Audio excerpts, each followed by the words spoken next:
नमस्कार. मी मराठीच्या या सप्रेम भेट विशेष कार्यक्रमामध्ये आपल्या सर्वांचं मनपूर्वक स्वागत. मी मराठी USA मध्ये आपण इसेन्शियली महाराष्ट्रामधून जी मराठी माणसं अमेरिकेमध्ये आली आणि अ, शिक्षणापासून ते व्यवसायापर्यंतच्या वेगवेगळ्या टप्प्यांमध्ये कसं यश साध्य करत गेली याचा उलगडा करून घेण्याचा प्रयत्न करतोय. आणि कुठले कुठले पूरक गोष्टी त्यासाठी त्यांना उपयोगी पडल्या याही समजून घ्यायच्या आहेत.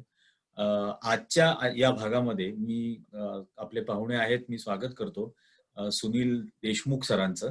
आणि सुनील देशमुख सर गेली अनेक दशकं हे अमेरिकेमध्ये आहेत. महाराष्ट्राच्या सांगली जिल्ह्यामधून इथं आलेत अमेरिकेमध्ये. आणि म्हणजे इथं शिक्षण घेतलं, नोकरी केली, व्यवसाय केला.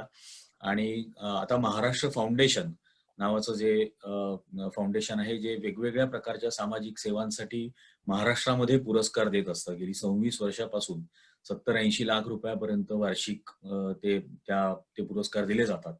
त्याचे ते मुख्य प्रवर्तक आहेत. तर या सगळ्या त्यांच्या प्रवासाचा उलगडा आपण आज त्यांच्याशी चर्चेमधून, गप्पांमधून करणार आहोत. सुनील सर, तुमचं पुन्हा एकदा स्वागत. मला तुम्हाला नमस्कार. पहिले तर मला विचारायचं आहे की तुमचं थोडी बॅकग्राऊंड आम्हाला सांगाल का? तुम्ही कुठून आलात, काय शिक्षण घेऊन अमेरिकेमध्ये आला होतात आणि कधी आलात? हो, जरूर. आता येऊन 45 वर्ष झाली. मूळ मी सांगलीचा. आमची परिस्थिती अगदी म्हणजे कनिष्ठ मध्यम वर्ग म्हणतात तशी. आणि त्यामुळे जवळजवळ उद्या काय खायला इथपर्यंत आमची परिस्थिती असे.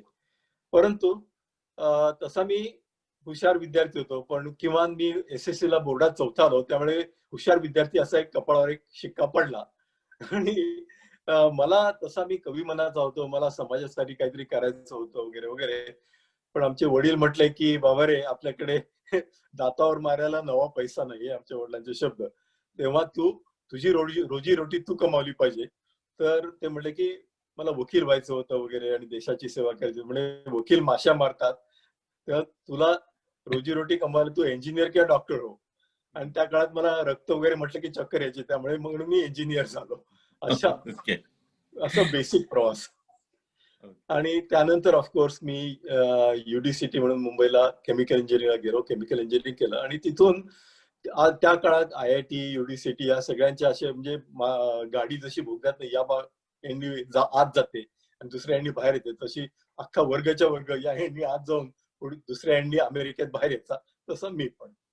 अच्छा अच्छा. तुम्ही किती साली? 45 वर्ष झाली म्हणजे? मी 71 साली इकडे आलो. आणि म्हणजे इथे आल्यानंतर तुम्हाला परत काही शिक्षण घेतलं का पुन्हा थेट इथं नोकरीच सुरू केली होती? नाही नाही नाही, इथं मी मास्टर्स म्हणजे जरा मास्टर्स इन केमिकल इंजिनिअरिंग, नंतर MBA केलं. आणि त्यानंतर समथिंग अनयुज्युअल म्हणजे चाकोरी पलीकडचं, म्हणजे माझं जे स्वप्न होतं की लॉयर व्हायचं, तर मी इथं हे सगळं सोडून, चांगली नोकरी सोडून मी लॉ स्कूल मध्ये जाऊन अमेरिकेत लॉयर झालो. अमेरिकेत लॉयरला फार महत्व आहे. म्हणजे अमेरिकेत म्हणतात America is of the people, by the people, for the people. Actually ते खोटं आहे. It's of the lawyers, by the lawyers and for the lawyers. अमेरिकेचं सारं समाज जीवन हे लॉयर्सनी वेढलेलं आहे.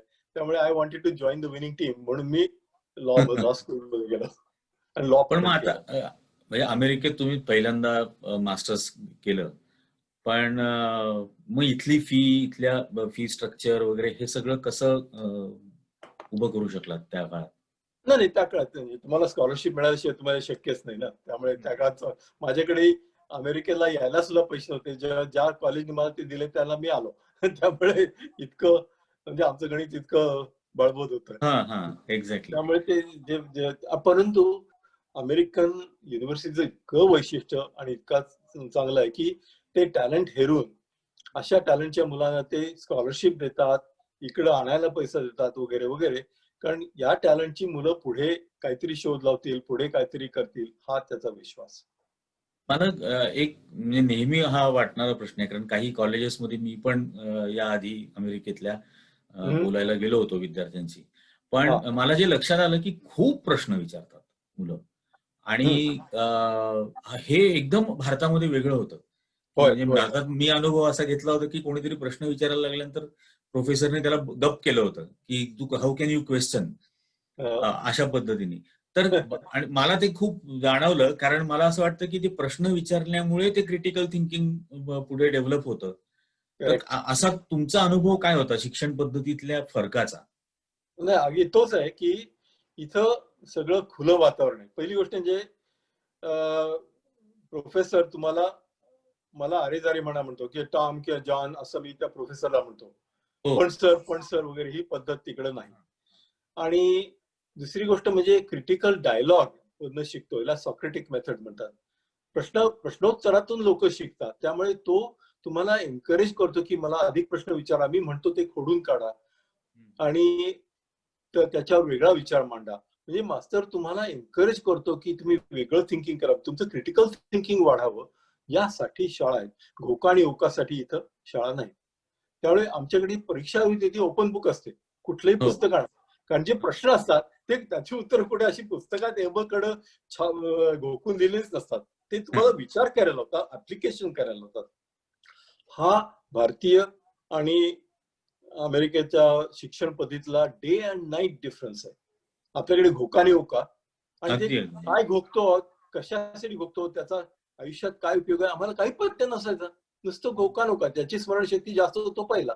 अरे बापरे, इतकं. एनिवे, तर हा फरक आहे. या क्रिटिकल थिंकिंग मुळेच इथं जास्त शोध लागतात, इथं जास्त.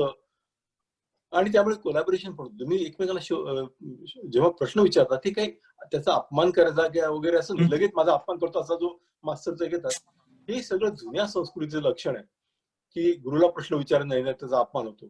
हा मूर्खपणाचा कळस आहे. हे जुन्या संस्कृतीचं, जुनाट संस्कृतीचं लक्षण आहे. नवीन संस्कृतीत एकमेकांना प्रश्न विचारून एकमेकांचं ज्ञान एकत्र वृद्धिंगत करणे, हा याचा आत्मा आहे. आणि मी हाच त्यामुळे अनुभव सारखा असा वाटत असतो, की आपल्याकडं परीक्षार्थी घडतात, हो, विद्यार्थी फारच कमी घडतात त्या करेक्ट. मानाने. कारण त्याला परीक्षेसाठी त्याचं प्रोग्रामिंग केलं जातं. अगदी अगदी बरोबर. म्हणजे गोकंपट्टी. हा. तर हा खूपच याच्यातला वेगळा भाग आहे. पण हा. मग या सगळ्या शिक्षणानंतर तुम्ही काय करत होता? म्हणजे ओके, इथंच नोकरी केलीत? मग त्यानंतर मी दोन गोष्टी ज्या आयुष्यात वेगळ्या केल्या, म्हणजे हे मी जे केलं ना, हे मास्टर्स केलं ना, अमुक केलं, ते इथं आलेली सगळे लोक करतात, म्हणजे त्यात नवीन असं काही नाही.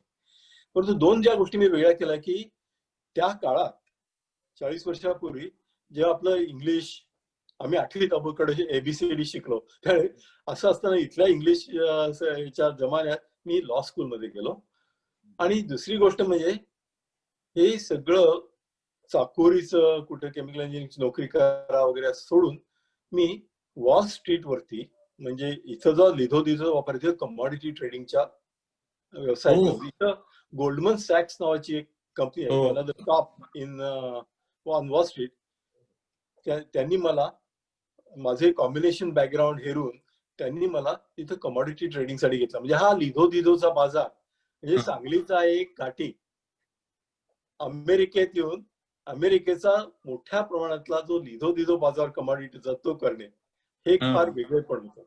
हो. आणि शिक्षण केमिकल इंजिनिअरिंग मधलं केमिकल इंजिनिअरिंग, किंवा लॉ लॉचं वगैरे कॉम्बिनेशन, एमबीए, कॉम्बिनेशन. तेच त्यांना आवडलं ऍक्च्युली. हो. ओके.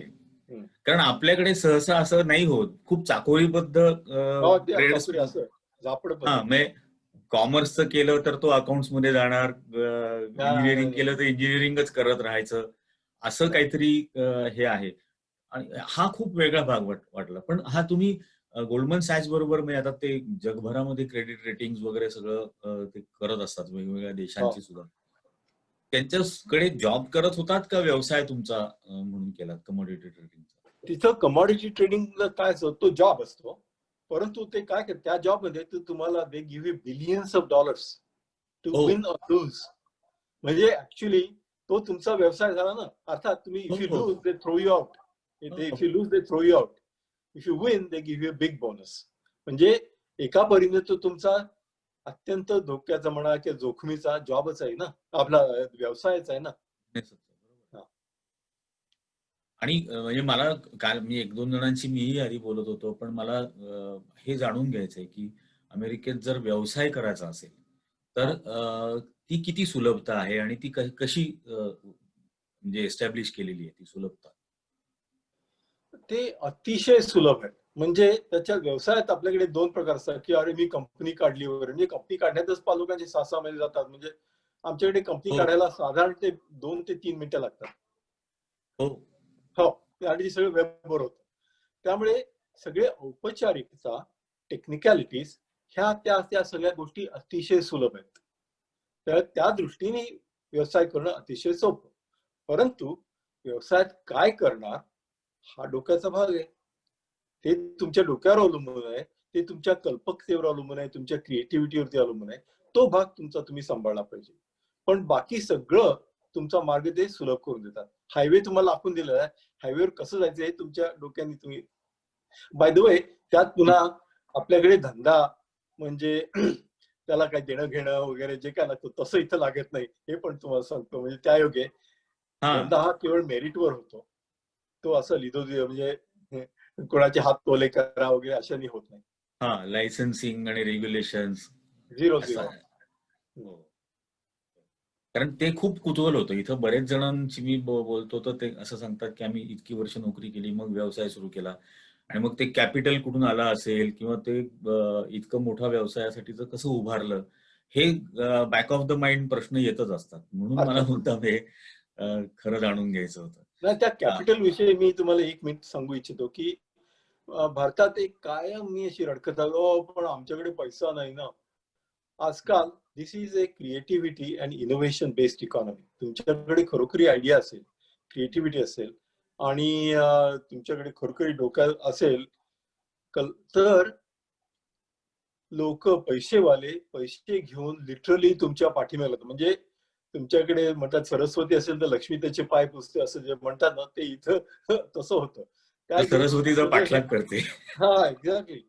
हेज फंड वाले, हे वाले, ते वाले सगळे पैसे घेऊन तुमच्या मागे लागतात. साहेब माझा पैसा घ्या, साहेब माझा पैसा घ्या. त्यामुळे आमच्याकडे पैसा नाही म्हणून आम्ही धंदा करू शकत नाही. ही सबब अमेरिकेत कोणालाही नाही. आमच्याकडे कल्पकता आहे म्हणून मी धंदा करू शकतो. आमच्याकडे आयडिया आहे किंवा एक्झिक्युशन कॅपेबिलिटी आहे म्हणून मी करू शकतो. हं, हं, हं. पैसा नाही म्हणून मी करू शकत नाही ही सबब इथे नाही. आणि म्हणजे एक जो आणि रूढ समज निर्माण केलेला आहे, विशेषतः महाराष्ट्रातल्या मुलांबद्दल किंवा हा. मराठी माणसांबद्दल, की मराठी माणूस हा व्यवसाय नाही करू शकत. तो हम्म. तो नोकरीच फक्त करू शकतो आणि त्यात तो एकदम लॉयल्टीनी, कमिटमेंटनी तो करेल.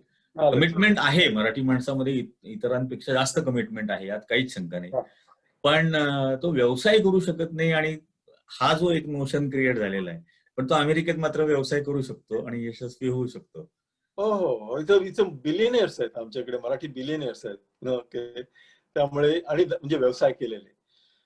माझं काय म्हणणं ज्याला भारतात व्यवसाय असं म्हणतात ना, ती अमेरिकेच्या डेफिनेशन मध्ये क्रिमिनल ऍक्टिव्हिटी आहे. कारण ज्याला तुम्ही व्यवसाय म्हणता म्हणजे ज्याला टेबलाखाली द्या, त्याला धचा हां, माग हां, करा, हां. हे करा, काळे पैसे दाखवा, डबल बुक्स करा वगैरे वगैरे. All these are illegal activities. You go to jail for this. Okay. म्हणजे हे जे व्यवसाय ह्याची डेफिनेशन काय हे आपण बघितलं पाहिजे. परंतु व्यवसाय म्हणजे सचोटीने आणि कल्पकतेने करायचं.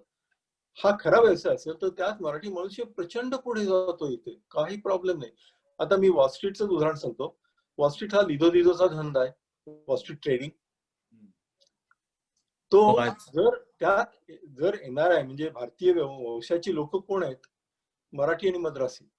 त्यात गुजराती माणसं नाही आहेत. हो. वॉल स्ट्रीटच्या लिदोच्या धंद्यात मराठी आणि मद्रासी माणसं आहेत. कारण त्या लिदो मध्ये असे डबल अकाउंटिंग सचोटी ठेवायला आहे. परवा जागा नाही. सचोटी आहे. हा म्हणजे कुठल्याही कम्युनिटीचं असं आपण चित्रण करत नाही. परंतु सहज मला एक फॅक्ट सांगितली की हो, हो. हा म्हणजे जिथं सचोटीने व्यवहार चालतो, कल्पकतेने व्यवहार चालतो आणि तसा वाव आहे तिथं मराठी मनुष्य झक्क बिझनेस करू शकतो. त्यामुळे एक आपल्याला बिझनेस जमत नाही हे काय म्हणतात हे प्रेमस म्हणतात त्याला, हेच चुकीचं आहे. आपल्याला बिझनेस जमतो जर लेव्हल प्लेइंग ग्राउंड असेल तर. बरोबर आहे. आपल्याला क्रिमिनल ऍक्टिव्हिटी जमत नाही, is basically what it is. मला योग्य एक माणसं विकत घ्यायची, राजकारणी विकत घ्यायचे, ब्युरोक्रॅट हा विकत घ्यायचे आणि मग वगैरे वगैरे वगैरे, हे आपल्याला जमत नाही. आपल्याला कल्पकता जमते, ती आपण होते. इथं त्याला वाव आहे, त्यामुळे इथं ते व्यवस्थित बिझनेस करतात. आणि आमच्याकडे आणखी बघा, अनिल देशपांडे नावाचा आमचा मित्र आहे इथंच, तो त्याचा बिल्डिंगचा व्यवसाय, की अगेन बिल्डिंग मध्ये मराठी माणसं मध्ये एका वेळी तो 1000 घरं बांधतो, असे म्हणजे मोठ्या प्रमाणात व्यवसाय करतो वगैरे वगैरे. अरे मराठी माणसं तसं जमतो, मग बिल्डर झालाय मोठा. म्हणजे एक असे टिपिकल जे फक्त हा मराठी माणसं कधी जमणार नाही असं आपल्याला वाटतं, असे एक व्यवसाय अमेरिकेत मराठी माणसं करत आहेत. आणि म्हणजे मी काल एक हरिदास भोगाडे म्हणून आहेत फ्लोरिडा, मी त्यांच्याशी बोलत होतो. ते 500 एकर शेती करतात अमेरिकेमध्ये. अरे वा. आणि मला ते त्यांच्याशी बोलायचं आहे, त्यांच्याकडूनही जाणून घ्यायचंय की हे त्यांनी कसं करतात म्हणून. पण मला आता मगाशी तुम्ही थोडस वंशवादावरून म्हटलात, म्हणून मला विचारायचंय की इथं आल्यानंतर आतापर्यंत म्हणजे गेल्या 40-45 वर्षात शिक्षण घेताना किंवा लॉ करताना, व्यवसाय करत असताना तुम्हाला असं कधी डिस्क्रिमिनेशन अनुभवाला आलं का? कारण आता भारतामध्ये तर असं झालंय की JNU मध्ये मणिपूर, मेघालय तिथले स्टुडंट असले तरी त्यांना चायनीज असं म्हणून म्हटलं जातं किंवा नेपाळी म्हणून म्हटलं जातं. खूप छोट्या छोट्या म्हणजे सटल पद्धतीने हे भारतात डिस्क्रिमिनेशन बघायला मिळतं. तर असं कधी आढळलं का? आय एम शुअर बरं का, डिस्क्रिमिनेशन इज एव्हरीवेअर, आणि स्पेशली ट्रम्पच्या काळात तर आता फारच मोठ्या प्रमाणात आहे. हॅव्हिंग सेड दॅट, आपला जो मोस्टली भारतीय क्लास आलेला आहे तो एज्युकेटेड आणि इंटेलेक्च्युअल क्लास आलेला आहे, म्हणजे डोक्यानं काम करणारा, अकॅडमिक वगैरे वगैरे. त्यामुळे आम्हाला जे डिस्क्रिमिनेशन दिसतं ते रिव्हर्स डिस्क्रिमिनेशन आहे. म्हणजे साधा भारतीय टॅक्सीवाला जरी जवळ गेला तरी अमेरिकन मनुष्य तो धरून चालतो की बहुधा डॉक्टर किंवा कम्प्युटर इंजिनियर असणार. म्हणजे देशी चेहरा दिसला की तो डॉक्टर किंवा कम्प्युटर इंजिनियर की असं असणार, असं अमेरिकन माणसाची एक धारणाच होऊन ठेवलेली आहे. त्यामुळे आणि त्यामुळे त्याला थोडंफार जे आदराने वागलं जातं, तर तसं आमचे तर जे आम्हाला जे डिस्क्रिमिनेशन दिसतं ते रिव्हर्स डिस्क्रिमिनेशन आहे. उदाहरणार्थ माझा भाऊ सांगतो, माझा भाऊ डॉक्टर आहे, तो म्हणलं की केस कापायला गेला आणि समोर 3-4 माणसं बार्बर शॉप मध्ये असली की ते लगेच नो डॉक्यू म्हणून त्याला ते सगळे प्रथम लाईनीत पुढे ढकलतात, हे डॉक्टरचा टाईप घालावा नको म्हणून. म्हणजे ह्याला रिव्हर्स डिस्क्रिमिनेशन म्हणू शकतो. म्हणजे दोन्ही प्रकारचे I am sure some people experience that, नाही असं नाही, परंतु ओव्हरऑल भारतीय क्लास हा एज्युकेटेड क्लास आहे अशी धारणा असल्यामुळे ते, आणि ते touch American life in a positive way.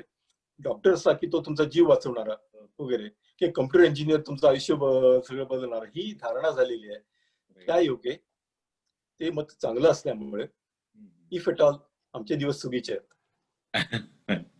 मला हे सगळं करत असताना म्हणजे वॉल स्ट्रीट आजही भारतामध्ये दलाल स्ट्रीट म्हटल्यानंतर लोक बिचकतात, पण वॉल स्ट्रीट सारख्या ठिकाणी इतकं सगळं तुम्ही करिअर केलं, तिथून एकदम महाराष्ट्रामध्ये समाजसेवेसाठी काहीतरी पुरस्कार द्यावेत असं का वाटलं? आणि ती सुरुवात कशी झाली?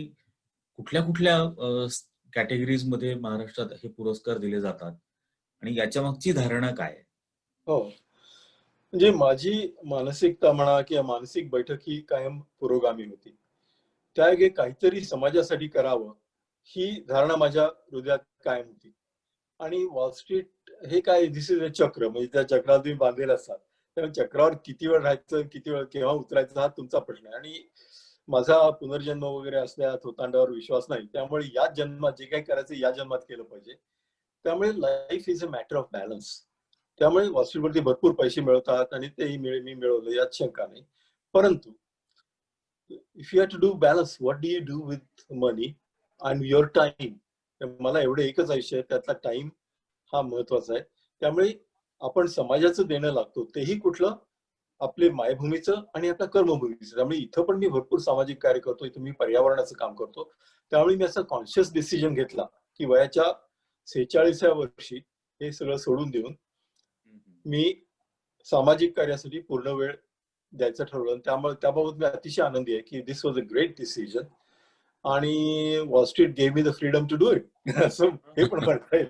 त्यामुळे तेव्हा ते कसं करायचं, तर त्यासाठी माझा समाज परिवर्तनावर विश्वास, म्हणजे रोटी कपडा मकान देणारे सगळेच आहेत, म्हणजे साधं शेडजी सुद्धा देतोच की, आणि त्याची अत्यंत आवश्यकता आहे. परंतु समाज परिवर्तन ही महाराष्ट्राची खासियत आहे. आपण म्हणजे आगरकर, फुले, महर्षी कर्वे, आंबेडकर या सगळ्यांची नावं का घेतो, कारण त्यांनी समाज परिवर्तन केलं. ती वाट अतिशय बिकट असते. म्हणजे फ्रँकली पैसा देणं सोपं आहे. म्हणजे मी समजा सांगलीला माझ्या गावात गेलो कुठेतरी आणि गावाच्या चौकात उभं राहून डॉलरच्या नोटा आणि पोलो टी शर्ट वाटू लागलो, तर यडचाप आहे असं म्हणून का होईना पण माझं स्वागत नक्की होईल. त्याच चौकात उभं राहून मी सांगितलं, बाबा रे, की बाबा दारू पिऊ नको, बायकोला मारू नको आणि मुलीला शाळेत पाठव आणि जाती धर्माच्या नावाने लोकांची डोकी फोडू नको, तर तू मला कोण अक्कल शिकवणार असं म्हणून मला चपलेने मारून बाहेर काढतो. त्यामुळे समाज परिवर्तनाचा विचार सांगणं फार कठीण असतं. त्यामुळे जे लोक हे प्रवाहाविरुद्ध पूर्ण करतात त्यांचे हात बळकट करणं आणि ती उदाहरणं, त्याला रोल मॉडेल असं आपण म्हणू, ते समाजासमोर ठेवणं. म्हणून मी माझा फोकस हा फक्त समाज परिवर्तन या कामासाठी ठेवला आणि ती महाराष्ट्राची खासियत आहे. हो, निश्चित. हे महाराष्ट्राचे दोन मानबिंदू तर तुमच्या पाठीमागे दिसतातच, छत्रपती शिवाजी महाराज आणि लोकमान्य टिळक. हा सामाजिक वारसा तुम्ही जपण्यासाठी म्हणून हे पुरस्कार दिले. पण मला म्हणजे जास्त विस्ताराने समजून घ्यायला आवडेल की कोणत्या कोणत्या कॅटेगरीज मध्ये हे महाराष्ट्रात पुरस्कार दिले जातात आणि म्हणजे अशी काही सिस्टम आहे का की पुरस्कार दिल्यानंतर सुद्धा त्यांच्या कार्याला काहीतरी प्रोत्साहन किंवा बघत राहणं किंवा त्याच्यासाठी काही करणं, असं काही आहे का त्यात स्वरूप? म्हणजे प्रथम पुरस्काराविषयी की ते दोन, की प्रगत मराठी साहित्यासाठी की ज्यातनं समाज परिवर्तनाचा विचार सांगितला जाईल असं. तर त्यामुळे एक मिनिट थांब. असं तर अशा प्रकारच्या मराठी साहित्याला म्हणजे जे काम नारायण सुर्वे, विंदा करंदीकर निरनिराळ्या माध्यमातून केलं, कारण ती पण महाराष्ट्राची खासियत आहे की परिवर्तनाचा विचार हा अभंगातून, ओव्यातून, नंतर निबंधातून, नंतर कवितातून, नंतर अग्रलेखातून, नंतर अशा बऱ्याच माध्यमातून सांगितला गेला. परंतु विचार तोच होता समाज परिवर्तनाचा. त्यामुळे मराठी साहित्याच्या निरनिराळ्या प्रकारातून समाज परिवर्तन हे एक. मग त्याच्यासाठी आम्ही अशा कमिट्या नेमतो, एक्सपर्ट कमिटीज, ते त्यांना ते रेकमेंड करतात. मग त्यांची पुस्तकं, त्यांचं अनालिसिस सगळं ते आमच्याकडे पाठवतात. एक प्रत्येक विचारामागे एक पद्धत असली पाहिजे, तरच ते चांगलं आणि सकस होतं. बरोबर. आणि आमची इथे कमिटी आहे, फायनल सिलेक्शन कमिटी, ते थोडेफार जाणकार इथले लोक आणि मी, तर ते धरून आम्ही त्यांचे जे दर पारितोषिकसाठी जे 3 नावं सुचवतात त्यापैकी एक, आणि त्यात आम्ही आणखी एक क्रायटेरिया असं लावतो की काला सध्या समयोचित काय आहे. तर सध्याचा हॉट इश्यू जो असेल त्यावर काही भाष्य करायचं असेल तर त्या प्रकारच्या साहित्याला आपण अधिक महत्व दिलं पाहिजे. हे झालं साहित्याचं. समाजसेवा पुरस्कारात 2-3 कॅटेगरीज आहेत. एक म्हणजे प्रबोधन, समाज प्रबोधन. दुसरं म्हणजे स्त्रियांचे प्रश्न, म्हणजे हे महाराष्ट्र फाउंडेशनचे 2 हे आहेत मोठे महत्वाचे इनिशिएटिव्ह आहेत. आणि मग आम्ही विशेष नावाची कॅटेगरी लावतो की सर्वच काही असे छाप्यात घालता येत नाही, त्यामुळे कोणतरी विशेष करतोय. तर गुड एक्झाम्पल इज, एक 4 वर्षापूर्वी सुप्रीम कोर्टाने निर्णय दिला की LGBT कम्युनिटीला ह्युमन राईट्स नाहीत. तर त्यावेळेला आम्ही एक LGBT ऍक्टिव्हिस्ट होता बिंदू माधव खिरे नावाचा, त्याला मुद्दाम पारितोषिक देऊन, त्याचं कार्य तर होतच पारितोषिक देण्यासारखं, पण त्यावेळेला देऊन हे अधोरेखित केलं की तुम्ही यांचे human rights are equal to ours. तर अशा प्रकारचे मेसेजेस देणं हे पण महत्वाचं आहे, ते आम्ही करतो. त्याची कार्यपद्धती पुन्हा तीच की सिलेक्शन कमिटी आहे मान्यवरांची वगैरे वगैरे, आणि तिथं आम्ही लाईफ टाईम अचीवमेंट अवॉर्ड असतात आणि मग बाकी डिफरंट कॅटेगोरीचे असतात. आणि मधून मधून मग then we can commission the work असं पण पूर्वी आम्ही केलेलं आहे. पण त्या वेळेला जो काही इश्यू हॉट असेल त्यावेळी एक स्पेशल कॅटेगरी करून आम्ही केलं की सामाजिक सलोखा, ओके, स्त्रियांचे प्रश्न, अमुक तमुक. तर ही डायनॅमिक, त्यामुळे we are dynamic, it's not a static. त्यामुळे समाजाभिमुख अशी ती स्कीम राहावी. गेली 26 वर्ष सातत्याने चालवली आहे. 26 वर्षी दर जानेवारीमध्ये पुण्यात बालगंधर्वमध्ये आम्ही मोठा समारंभ करून देतो. आणि तो समारंभ का, तर ते हे रोल मॉडेल्स समाजासमोर, आयकॉन्स समाजासमोर राहावे आणि त्यामुळे इतरांना स्फूर्ती मिळावी यासाठी. मी पुण्यातला एक कार्यक्रम तुमचा अटेंडही केलेला आहे आणि होय, खरोखरच वाखाणण्यासारखे सगळे ते पुरस्कार त्या वर्षी पण होते. आणि किंवा रिपोर्ट्स त्याचे जे वर्तमानपत्रातून येतात तेही याच्यात वाचत राहतो. आज म्हणजे हे पुरस्कार वगैरे आपण देत आहात, पण आज याच टप्प्यावरती आल्यानंतर इतकं तुम्ही प्रोत्साहन मिळावं महाराष्ट्रातल्या लोकांना, कार्यकर्त्यांना म्हणून काम करताय. पण सर्वसामान्य महाराष्ट्रातला जो तरुण आहे, त्या तरुणांनी काय करायला हवं आणि त्याच्यासाठी म्हणून काय तुम्हाला वाटतं? तो तर माझा सर्वात जिव्हाळ्याचा विषय आहे. कारण 70% लोकसंख्या वयवर्षे 30च्या खालची आहे. म्हणजे तरुण हे काय करतील, कसा विचार करतील, यावर या देशाचं भवितव्य आणि पुढची दिशा वगैरे सगळं अवलंबून आहे.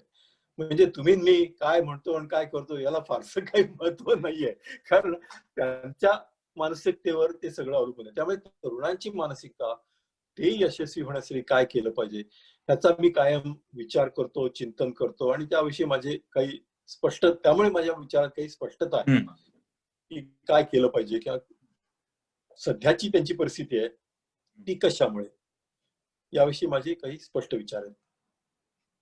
हो, पण मग तेच त्यांच्यासाठी तो काय संदेश असेल की त्यांनी या जगाच्या स्पर्धेत यायला हवं, त्यांनी सुद्धा ते यश संपादन करायला हवं आणि एक चांगला, निर्भय, सुदृढ समाज हा मी असं म्हणून त्याला शब्द वापरेन की मनदुरुस्त, तंदुरुस्त तर असू शकतो, पण मनदुरुस्त असलेला समाज हा आपल्या भोवताली निर्माण करावा.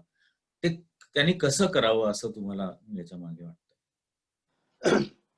ह्याच्यात द बेसिक मुद्दा असा आहे की सर्व तरुणांनी यशस्वी, आनंदी आणि इव्हन भौतिकरित्या पैशांनी पण यशस्वी व्हावं अशी माझी इच्छा आहे. म्हणजे पूर्वीच्या जमान्यात पैसा म्हणजे असं नाही, त्यांनी पैसा पण मिळवावा, त्यांनी धंद्यात किंवा त्यांना ज्या वाटेल त्या व्यवसायात उत्तम यश मिळवावं आणि मुख्यतः म्हणजे जीवनात आनंदी व्हावं, ही खरी माझी म्हणजे मनोमन इच्छा आहे.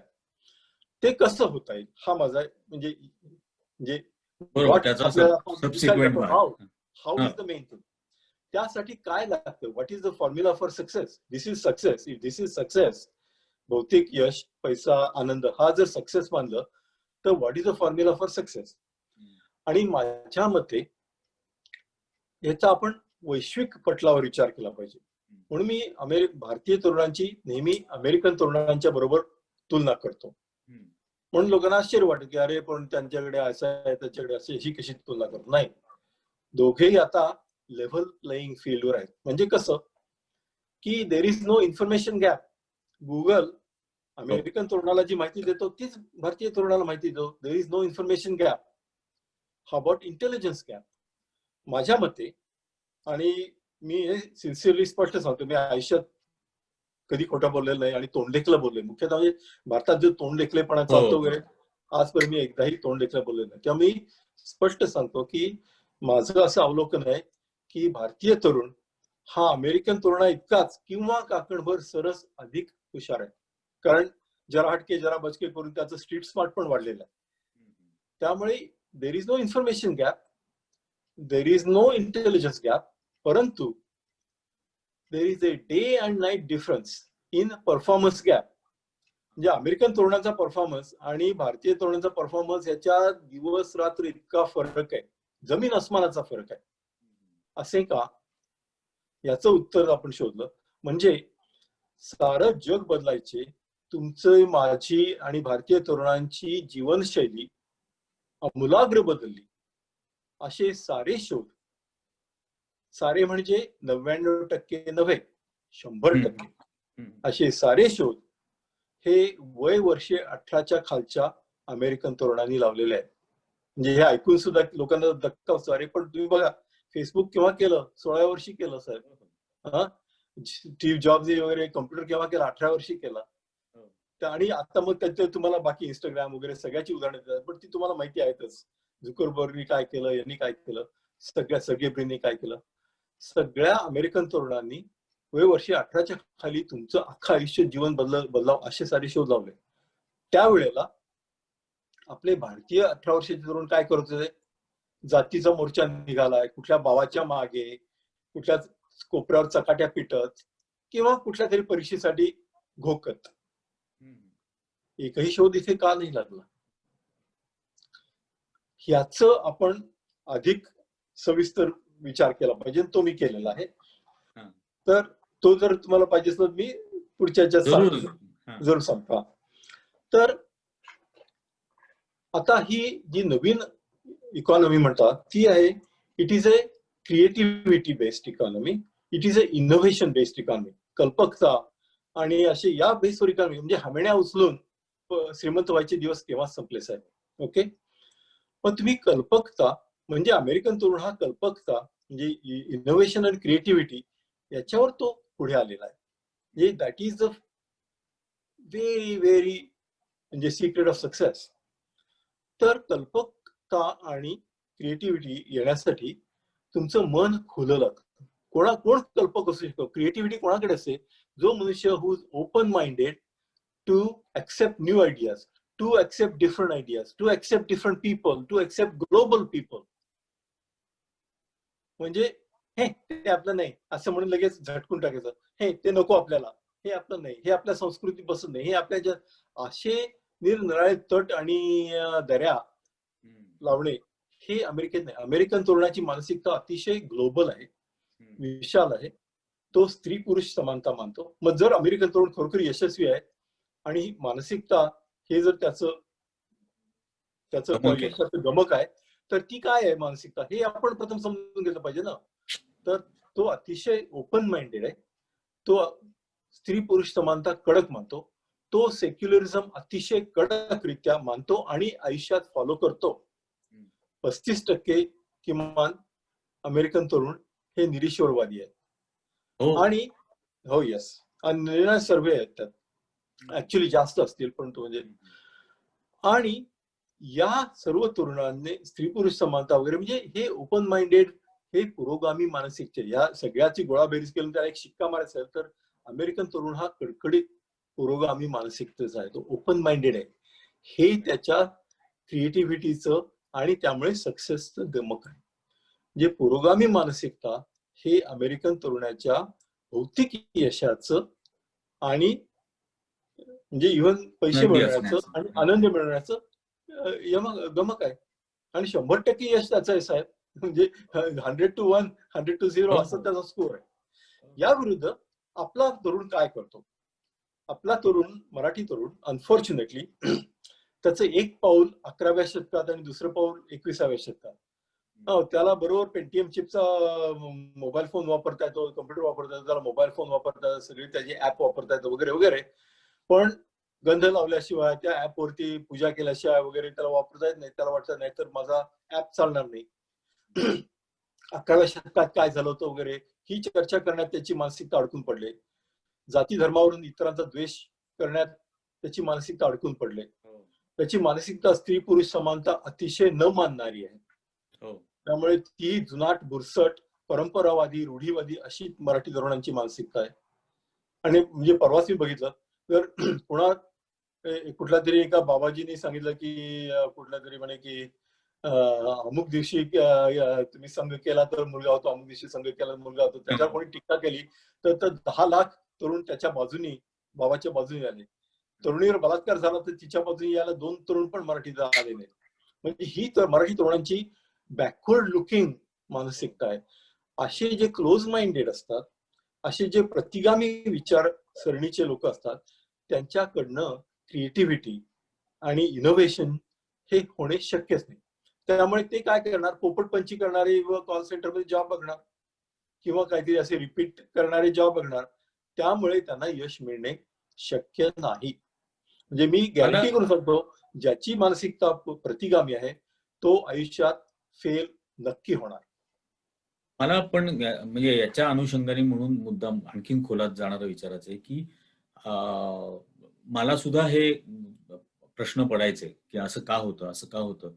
आणि तुम्हाला असं वाटतं का, की मग याची मुळं ही त्या आपल्या अपब्रिंगिंगमध्ये आहेत, की जिथं "ठेविले अनंते तैसेची राहावे" असं सांगितलं जातं. जिथे मला आज मिळणारं अपयश किंवा यश हे माझ्या पूर्वजन्मीच्या किंवा पूर्वजांच्या काहीतरी पापपुण्यावर अवलंबून आहे आणि मग त्यासाठी अमुक रिच्युअल्समध्ये मी अडकायला पाहिजे. या सगळ्यामधून त्या धारणा निर्माण होतात. कारण असं होतंय, की प्रत्येक अपयशासाठी एक काल्पनिक शत्रू करेक्ट. डोळ्यासमोर आणला जातो आणि मग त्या काल्पनिक शत्रूचा द्वेष, त्यातून ती बरोबर. द्वेषभक्ती आणि आपल्या अपयशाची जबाबदारी आपण घेणं, हा हा स्वभावच नाही. करेक्ट. हे पण त्याचं म्हणजे ही मुळं तिथपर्यंत जातात मग त्या अगदी धार्मिक रचनेपर्यंत. होय. तुम्ही अगदी म्हणजे hit nail on the head म्हणतात ना तसं केलं. की nobody likes to look in the mirror. ही चूक कोणाची? याची, त्याची, त्याची, त्याची. चूक माझी कधीच नाही. कारण हो, आरशात बघायची कोणाची तयारीच नसते. त्यामुळे हा एक. आणि आपला देश हा रूढी, परंपरावादी आणि अत्यंत जुनाट वगैरे अशा संकल्पनात गुंतलेला आहे. आणि तो अधिकाधिक वेगाने ती घट्ट करण्याचा एक कुटील डाव सध्या चालू आहे. हो. त्यामुळे त्यात ते अधिकच गुंतलेले आहेत. त्यामुळे एक म्हणजे हे जुन्या संस्कृतीत गुंतलेले आणि दुसरी गोष्ट म्हणजे त्याचं व्हॉट्सअप युनिव्हर्सिटीमध्ये होणारं ब्रेन वॉशिंग. त्यामुळे ह्या दोन्ही प्रकारांनी त्याची मानसिकता घट्ट घट्ट घट्ट अशी जुनाट बुरसट अशा विचारात झाले. त्यामुळे त्याला नवीन विचार करणं, परंपरा प्रथा वगैरे झुगारून नवीन विचार करणं हे त्याला अधिकाधिक कठीण होत चाललंय. त्यामुळे त्याचे यशाचे म्हणा किंवा आनंदाची किंवा भौतिक यशाचे चान्सेस कमी कमी होत जात आहेत. ह्या बेड्या त्यांनी कशा तोडायचा हा एक मोठा प्रश्न आहे. परंतु हे मराठी तरुणांनी कधी केलं नव्हतं का? असं अजिबात नाही. त्यामुळे मी तुम्हाला सगळं काही एवढं वाईट नाही. तुम्हाला एक काही आश्चर्यकारक उदाहरण देतो, की मराठी तरुणांनी अ, प्रचंड यश मिळवलंय, की ज्याचं कारण त्यांचा दृष्टिकोन हा वैश्विक होता आणि दृष्टिकोन हा लिबरल म्हणतात, पुरोगामी होता. आता अलीकडेच हे तुम्हाला एक सांगायचं म्हणजे पूर्वीचं उदाहरण, की संगीतात भारतीय संगीतकार जगात सर्वात श्रेष्ठ कोण? सर्वात प्रसिद्ध कोण? तर आपल्याला वाटतं अरे वा वा कोण झाकीर हुसेन असेल वगैरे वगैरे. परंतु जगात म्हणजे बीटल्स नावाचं तुम्ही ऐकलं असेल, त्या हो. बीटल्सच्या बरोबरीने साऱ्या जगात प्रसिद्ध असलेला आणि आजही अख्ख्या जगात लोकप्रिय असलेला संगीतकार हा रॉक म्युझिशियन हा सातारचा एक मराठी तरुण होता. हो, हे सातारच्या लोकांना माहित नाही. हो. हा म्हणजे सात मलाही हे माहिती नाही. बघा बघा बघा. हा, म्हणजे सातारचा एक फरुख बलसारा नावाचा हां, मुलगा, हां, तो सातारला शिकलेला मराठी बोलणारा. हां, पुढे तो इंग्लंडला गेला आणि त्यांनी क्वीन नावाचा रॉक ग्रुप स्थापन केला हां, आणि हां. तो इतका वी विल रॉक यू असं आमच्या अमेरिकेतल्या प्रत्येक फुटबॉलचा गेम याचा गेम त्याच्या सुरुवातीला हे जवळजवळ ते राष्ट्रगीतासारखं हे गाणं म्हणतात ते हो. त्याचं गाणं आहे. हा हां, हां. आणि त्याच्या असं म्हणजे बीटल्सच्या बरोबरीने किंवा जरा खालोखाल हे फरुख बलसाराचं नाव आहे आणि तो हां. सातारचा. हो, हे हो, हो. सातारच्या लोकांना माहित नाही. हां. दुसरी एक नेहा नेहा वानखेडे नावाची मुलगी जळगावची. हं, तर हं. ती ती आता वयाच्या 30व्या वर्षी तिने $1 बिलियन ची कंपनी ह्याला अमेरिकेत स्थापन केली डेटा प्रोसेसिंगची. हो, 30 वर्ष म्हणजे 30व्या वर्षी तिने ते म्हणजे सक्सेसफुल झाली त्याच्या आधी हो, स्थापन हो. केली. म्हणजे भारतीय लोक असं मराठी तरुण हं, तरुणी हं. अशी माझ्याकडे बरीच उदाहरणं आहेत बाय द वे. हं. फक्त वेळेअभावी एक 2-3च हो, तुम्हाला बरोबर. सांगतो. तर मराठी तरुणांनी असं बरंच केलंय आणि जागतिक पटलावर तर सांगितलं तर जगातल्या सर्व हं, हं. म्हणजे महत्वाच्या चळवळी, धंदे वगैरे वगैरे यांचं नेतृत्व हं. हे वय वर्ष 20च्या खालची मदत करत आहेत. 2 उदाहरणं की जगाची पर्यावरणाची अख्खी चळवळ तिची लीडर कोण आहे? Greta Thunberg. ही 16 वर्षाची मुलगी. ओके. जगाच्या मानवी अधिकाराची आणि स्पेशली स्त्रियांच्या मानवी अधिकाराची सारी चळवळ, त्याची नेता कोण आहे? ही मलाला. तिला नोबेल प्राइज मिळाला होता. आता ती 20 वर्षाची आहे, पण ती 18 वर्षी ती she was the head of this whole thing. Correct. म्हणजे आता आणि साऱ्या जगाचा शिक्षण महर्षी, म्हणजे आपण तुम्ही शिक्षण महर्षी वगैरे याला फार महत्व आहे. साऱ्या जगाचा शिक्षण महर्षी, सो साऱ्या जगाला फुकट शिक्षण देतो. हा कोण? तो, त्याचं नाव आहे सलमान खान, आणि तो वर्ष 22व्या वर्षी. तुमचा सलमान खान नव्हे. नाही त्याचा शिक्षणाशी काही संबंध नाही. 22व्या वर्षी त्यांनी खान अकॅडमी नावाचे स्थापन करून साऱ्या जगाचं शिक्षण तो करत आहे. हो, पहा, म्हणजे तरुण मुलं काय काय करू शकतात. आणि तुमच्याकडे काय सगळं आयटी चालतं, म्हणजे सगळं आयटीचीच उदाहरणं येतात. म्हणून मी नॉन आयटीची तुम्हाला उदाहरणं देतो. ऍक्च्युली ते मी एक आउटलायर्स नावाचं पुस्तक वाचलं होतं, ज्याच्यामध्ये या सगळ्या 18 वर्षाच्या खालच्या मुलांनी जगभरामध्ये कसं यश मिळवलं. खरं ते मराठीत मग यायला हवं. आणि आता ते आउटलायर नाही, आता that is become the norm. Every field is ruled and governed and by 18-year-olds. अशा वेळी मराठी मनुष्य का पेंडा खातो? तोच कोपऱ्यावर बसून आपल्या गल्लीतला दादा काय म्हणतो, हे काय म्हणतोय, ते हे सगळ्या राजकारणाची चर्चा. अरे तुझ्या आयुष्याचं बघ ना. त्यामुळे डोळे उघडणे, आपलं विचार उघडणे, विचाराची जी जुनाट विचारांची जळमट बाहेर काढणे, कुलप तोडणे आणि खुल्ला विचार करणे, हे त्याच्यावरचं औषध आहे. म्हणजे आमच्याकडे सांगली त्याला, हे भाऊ सुधरामायसिन घे, म्हणजे थोडं सुधरामायसिन घेऊन थोडं स्वतःचा नवीन विचार करण्याची हे तरुणांनी आवश्यक आहे. जो मुलगा असा खुला विचार करेल, रूढी परंपराबद्ध विचारांच्या बेड्या तोडून एक वैश्विक नवीन पुरोगामी विचार करेल, तोच खरा आयुष्यात सक्सेसफुल होईल. सक्सेसफुल म्हणजे आनंदी होईल, त्याचा चांगला धंदा करेल, इनोव्हेटिव्ह होईल, क्रिएटिव्ह होईल, आणि त्यामुळे तो श्रीमंत पण होईल. मला एक शेवटी विचारायचं आहे, आणि तो थोडस त्याला पॉलिटिकल भाग आहे, पण तो हा की आपण हे जे बघितलं की तुम्ही जे दाखवून दिलं की हा जो सगळा वैश्विक अप्रोच आहे, लिबरल असेल, सेक्युलर असेल, इक्वॅलिटी मानणारा असेल, तर हा सगळ्या गोष्टी या स्ट्रेट जॅकेटिंग करायच्या, त्या रिडिक्यूल करायच्या, आणि याचा एक उत्तम मार्ग जो यापूर्वी जगाने बघितलाय की तो शिक्षण पद्धतीवर हल्ला करायचा. त्यांना हे नको असतो, आणि आज माझ्या मते महाराष्ट्रात किंवा भारतात रादर तो शिक्षण पद्धतीवरती हल्ला होतोय, ज्याच्यातून ही मुलं जास्त म्हणजे चौकटीमध्ये राहणारी, चौकटीच्या बाहेर विचार न करणारी होतील, आणि क्लिअर कट सांगायचं तर फॅसिस्ट पद्धतीचा, की जे रूढी परंपरावादी बनतील, जे नॅशनलिझम सारख्या गोष्टींच्या मागे धावतील, किंवा रिलिजन सारख्या गोष्टींच्या मागे. म्हणजे मी त्याला मॉर्फिन्स, द टू डेंजरस मॉर्फिन्स असं म्हणेन. पण हे होतंय, आणि हा शिक्षण पद्धतीवरती पण हा हल्ला होतोय. आता ज्योतिष हा अभ्यासक्रम बनवावा युनिव्हर्सिटीत, अशा विषयावरती चर्चा सुरू झालेली आहे. तर मग याच्यात पुन्हा जे जाणवतं की बिहार असेल, कन्हैया कुमार, उमर खालिद असेल दिल्लीमध्ये, पंजाबमध्ये ब्रार नावाचा विद्यार्थी आहे, आसाम मधलं विद्यार्थी आंदोलन खूप गाजलंय. महाराष्ट्रात मात्र अशा विद्यार्थी नेतृत्व जे पुढे येत आहे, किंवा तरुणांमधलं एक नेतृत्व पुढे येत आहे, हा एक लिबरल, डेमोक्रेटिक, सेक्युलर आयडिओलॉजीचा भाग मुलांपर्यंत रुजवत आहे, असं आढळत नाही. याच्या मागे काय कारण असेल? का कोणी ती धमक करत नाही?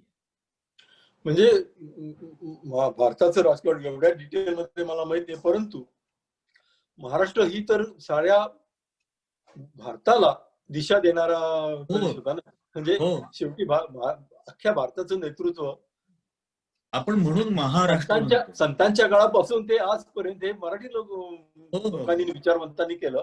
त्यामुळे हे ऐकून सुद्धा मला धक्का बसतो की हे वैचारिक काय म्हणतात त्याला, खच्चीकरण हे महाराष्ट्रातच कसं काय होतं, आणि महाराष्ट्रात विचारवंत कसे पुढे येत नाहीत, हे मला आश्चर्य वाटतंय. पुन्हा हे तरुण एक पाय 11व्या शतकात आणि एक पाय 21व्या शतकात, हे त्यांचं सुंदर ब्रेन वॉशिंग चालू आहे. त्याचा एक परिणाम असावा. पण तुम्ही या सगळ्या उदाहरणांमधून एक जो पॉझिटिव्हिटी दिलेली आहे किंवा ही सगळी उदाहरणं दाखवून महाराष्ट्रातल्या मुलांच्या महत्वाकांक्षा या पुन्हा जागतिक करायच्या, होय. हा जो याच्यातला भाग आहे. कारण कमी महत्वाकांक्षा ठेवणं, छोटी महत्वाकांक्षा ठेवणं ही अशीच लक्ष आतापर्यंत त्यांच्यासमोर नाही काय. आलीत आणि दुर्दैवाचा भाग येतो की महाराष्ट्र तसा कधीच नव्हता. पण हा, आज आज तसं त्यांच्या समोर होत आहे. चित्र दिसतंय. हा. म्हणजे कोणीतरी म्हणतो ना, not failure but lack of trying is a crime. म्हणजे आज कोणी प्रयत्न सुद्धा करत नाही आणि नुसतेच ते शेंदूर घालून आणि मोठे टिळे लावून बसलेत, याचा अर्थ त्यांना विचार करायचा नाही असं त्यांनी ठरवलंय. म्हणजे दॅट इज, किंवा प्रयत्न करायचा नाही असं त्यांनी ठरवलंय, किंवा मग साधी आपले काहीतरी पोपटपंची करणारी ती कॉल सेंटरवरची नोकरी घेऊन खुश असं ठरवलं. म्हणजे दिस इज ट्रॅजेडी. अल्पसंतुष्टी झाल्यात. ट्रॅजेडी. अगदी. पण या निमित्ताने मला जरूर अशी आशा वाटते आणि खात्री वाटते की ही तुमची मुलाखत बघितल्यानंतर मुलं आत्मपरीक्षण करायला सुरुवात करतील महाराष्ट्रातली आणि पुन्हा एकदा हा महाराष्ट्राचा झेंडा आणि हा जो वारसा आहे सगळा हो. महाराष्ट्रातल्या वैचारिक सामाजिक परंपरेचा आपण हा काय नेतृत्व केलं ते आता कायम कुठं ते जगभर घेऊन जातील अशी या निमित्ताने आशा आपण करू शकतो. हो हो हो. पण आणि वैश्विक विचार करणे हे महत्वाचं. म्हणजे समजा ते फिजिकली जगभर नाही गेले तरी तिथं बसून सुद्धा आज सगळं जग आपल्या, म्हणजे दुनिया आपली मुठ्ठीमध्ये तसं तो याच्यात दिसतोय ना. त्यामुळे हो, हो. इथं बसून अमेरिकेत काय चालतं आमच्यापेक्षा त्यांना जास्त माहित असतंय. तर वैश्विक विचार करणे हे फार फार महत्वाचं आहे, तो करणे. त्यामुळे एक लिबरल आणि ग्लोबल असा विचार त्यांच्या मनात रुजला तर म्हणजे त्याला जर कोंब फुटला तर मग तो आपापच असा वैश्विक विचार करेल, लिबरल विचार करेल, खुल्या मनाने करेल. म्हणजे त्याच्या मनातला द्वेष वगैरे, जात धर्म वगैरे याच्यावरचं जे जळमट ही सगळी निघून जातील. मग तो क्रिएटिव्ह होऊ शकेल. म्हणजे त्याच्या क्रिएटिव्हिटीचा आणि त्याच्या भौतिक यशाचा हा राजमार्ग आहे. आणि तो फार खरं तुम्ही दाखवून दिलत म्हणजे की तो खूप जवळचा संबंध आहे. पण आज या निमित्ताने तुम्ही मी मराठीशी इतकी सविस्तर चर्चा केली, तुमचा वेळ काढलात याबद्दल मी मराठी USA तर्फे आपले मनपूर्वक आभार. खूप खूप धन्यवाद आणि असंच मार्गदर्शन महाराष्ट्राला सुद्धा सतत देत राहा. नाही हा डायलॉग आहे, देयर इज नो मार्गदर्शन वगैरे, आपण डायलॉग करत राहू. हो हो निश्चितच. धन्यवाद. थँक्यू. अच्छा.